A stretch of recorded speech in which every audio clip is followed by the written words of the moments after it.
Very ignominious and disgrace. The former Labour MP in Britain, George Galloway, was expelled from the Labour Party in Britain for making vitriolic remarks, disparaging remarks about British soldiers and the British government, inciting onslaughts and terrorist attacks and ambushes on British soldiers. You know, very much like a lot of the left likes to, instead of put the blame on those who perpetrated it and recognize the threat that radical Islam is to the Western world, and eventually will be to the Eastern world and the Muslim world in the Middle East. They like to put the blame on certain policies that the West has implemented and justify why these murderous terrorists do what they do. George Galloway was accused, and I have evidence here, accused by many governments, including the Canadian, of aiding and abetting Hamas, raising terror funds for Hamas under the veneer of raising money for the people of Gaza. So he was actually banned from entering Canada a couple years ago by the Canadian government. He's also banned from Egypt, radicalist Islamic Egypt he's banned from, basically for his incendiary remarks and his incendiary actions, and also a whole slew of reasons he is actually banned from Egypt. So this is a human being who's in very, very bad company. But we're going to get to a letter that I wrote to him. Of course, received no response, like so many on the left often evade these challenges to debate. So we're going to touch upon many things. We're going to basically analyze some of the statements Mr. Galloway made. He is not shy about overtly stating his opposition to the Zionist regime, calling it illegal, calling it apartheid, of course not backing it up with any fact. And remember, this is a man who was married to a Palestinian woman for many years, thus likely shaping his skewed and convoluted point of view.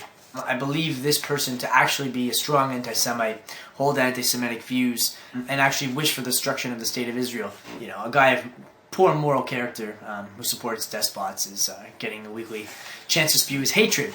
George Galloway, when criticizing Israel, is really somebody who virulently, you can tell, just has this, who despises the Jewish state in pretty much every aspect, and goes out of his way to really characterize it as a demonic, kind of genocidal state. George Galloway does it out of pure hate.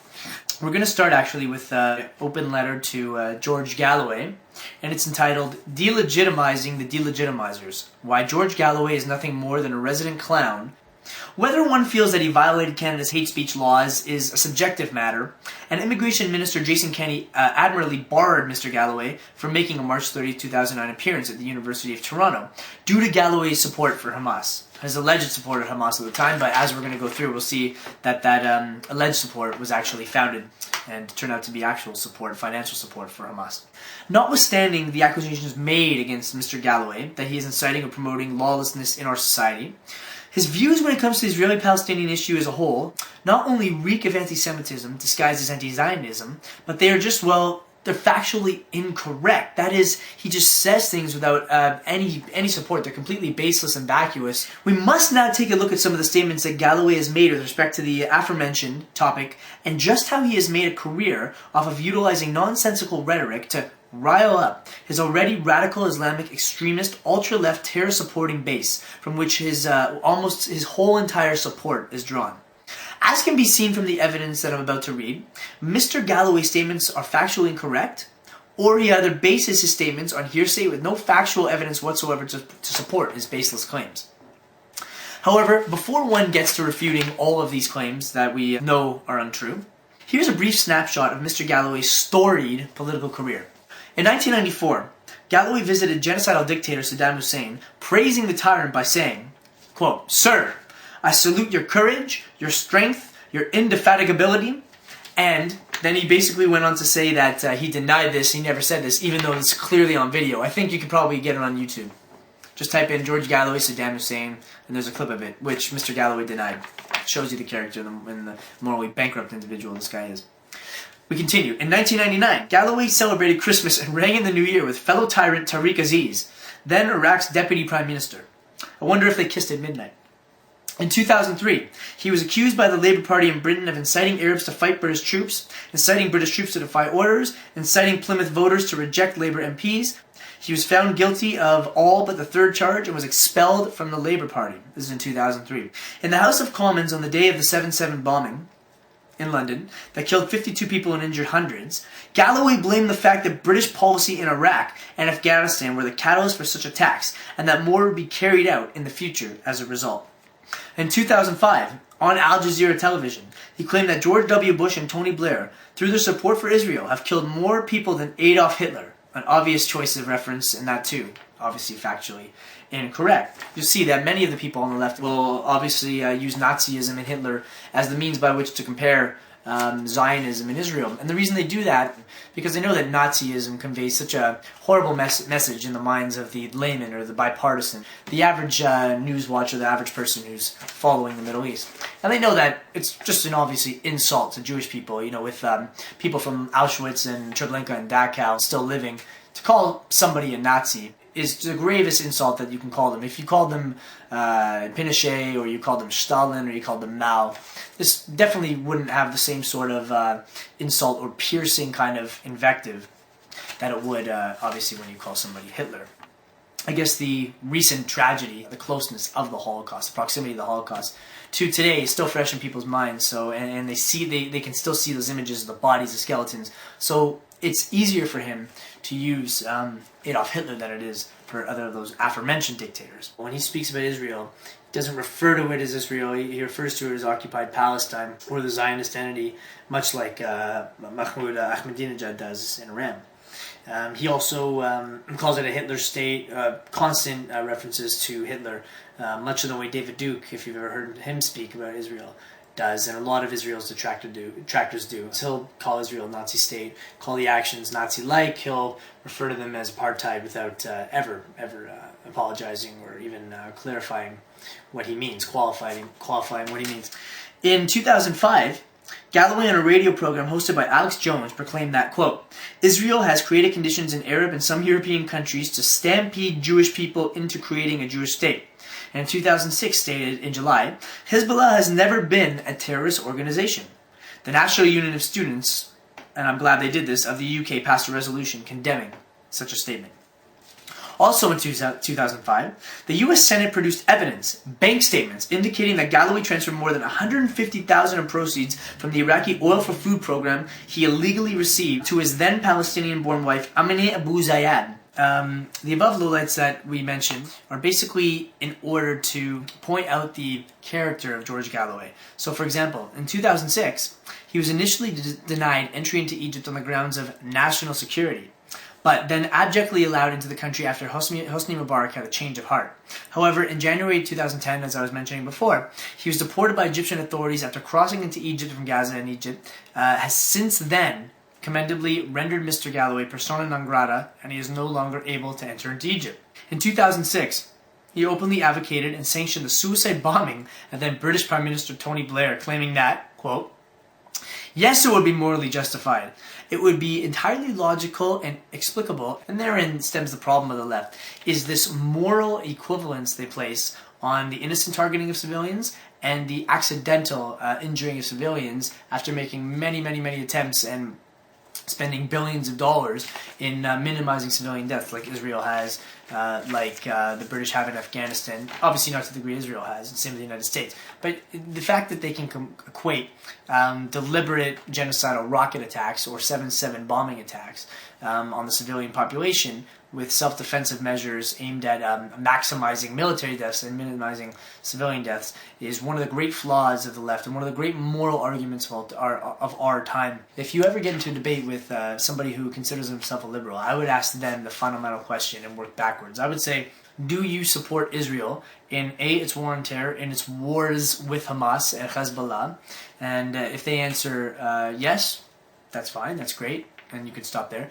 If they say no, I would then ask that question, why? And what is it about Israel's actions in the war specifically that render you to support Hamas or Hezbollah? And if they give you the answer that, well, Hamas is basically the underdog, or Hezbollah is the underdog in this fight, I would then ask you to ask them to espouse why they would support Hamas, because if they know Hamas's ultimate objective, and ultimate objective of Hamas's destruction of the Jewish state, then if you're supporting Hamas, you're ultimately supporting for a victory for Hamas, which ipso facto is the destruction of the Jewish state. So I would ask you to ask a liberal first if they support Israel, and then work backwards, because the answer can often tell you a lot about their political and ideologies. Galloway was outspokenly and repeatedly supported the brutal Chinese occupation of Tibet, which he says has always been part of China, incorrect, even though the Tibetans have been effectively ethnically cleansed from Tibet, where there are now more ethnic Chinese than there are Tibetans. Finally, Galloway has praised the obviously predetermined June 2009 Iranian presidential elections, and basically, as he has with Hamas and Chavez, attributed the West's dissatisfaction with the fact that, well, the West simply, quote, according to him, didn't like the results. Mr. Galloway, along with many other regimes he supports, ignores the massacres of hundreds of protesters around the world and, like so many others, turns to Israel and its concentration camps in Gaza. The above is really the quickest of snapshots, for in order to list every one of his transgressions and refute every single one of Mr. Galloway's fallacious and vituperative statements, an essay worthy of 1,000 pages would have to be undertaken. However, the above are merely stated in an attempt by myself accurately depict the very mindset which can only account for the extreme left, anti-Zionist, in contemporary speak you can read anti-Semitic, and self-serving opinions and actions of George Galloway. In the essence of time and sanity, however, only some of his comments with respect to the Jewish people and Zionism are going to be examined. The first issue at hand, that must be acknowledged, is Galloway's complete and utter denial and refusal of Israel's right to exist, let alone take defensive actions to protect itself under Article 51 of the UN Charter, which is the right to self-defense. Galloway has repeatedly referred to the so-called State of Israel, an obvious implication that he prefers to recognize the area west of the Jordan and south of the Mediterranean Sea as the Roman-conquered term Palestine, or Philistine as the Arabs call it, and that Israel has not and does not continue to exist as a legitimate entity within the community of nations. According to Mr. Galloway, quote, suddenly Jewish people who had been the victims of Christian persecution suddenly saw their synagogues being blown up, their countries being attacked, and all kinds of provocations being staged, so they packed their bags and moved to occupied Palestine, then to be called Israel. Mr. Galloway has also generously pointed out that, quote, the Zionism has nothing to do with Jewishness. The Zionist movement, as it is well documented, funded Hitler before World War II, and many of the figureheads of Zionism were not and are not Jews, end quote. Thus, the fact that George Stroumboulopoulos, and George, I'm looking at you right now, how you could have a man who makes these kind of disparaging and despicable and genocidal remarks, virulent invective, vitriolic. The fact that you could have a person like this on your show really, to me, I think underscores the fact that you didn't do your research. If I'm having a person who is as incendiary and as divisive, somebody who's banned from entering Canada, I would definitely go in to see why that person was banned and what kind of statements they were actually making and how virulent they actually were. And then I would render my own opinion. I'm implying that if you actually did this and you still let him on your show, that perhaps somehow do you agree with what he's saying, or do you actually diminish the severity of some of these despicable remarks? I mean, you would have been well aware, Mr. Stroumboulopoulos, that he's calling Israel a Hitler state, a Nazi state, comparing Israel's actions, defensive actions against 8,000 rockets, to those atrocities committed by the Nazis. So I know I went a little off tangent here and digressed, but Mr. Stroumboulopoulos, for you to have Mr. Galloway on the show, I think speaks volumes and really shows your lack of research that you put into some of your guests, especially those who, for good reason, are banned from Egypt and Canada. The first part we're really going to get to here is talking about some of Mr. Galloway's comments with respect to how the Jews funded Hitler and how there are no Zionist leaders, or very little, who support the Zionist cause. But before we can discuss Galloway's ill-informed, anti-Semitic, and all-in-all fallacious comments regarding the creation of the State of Israel, one must acknowledge the ludicrous and stark hypocrisy that his remarks evoke.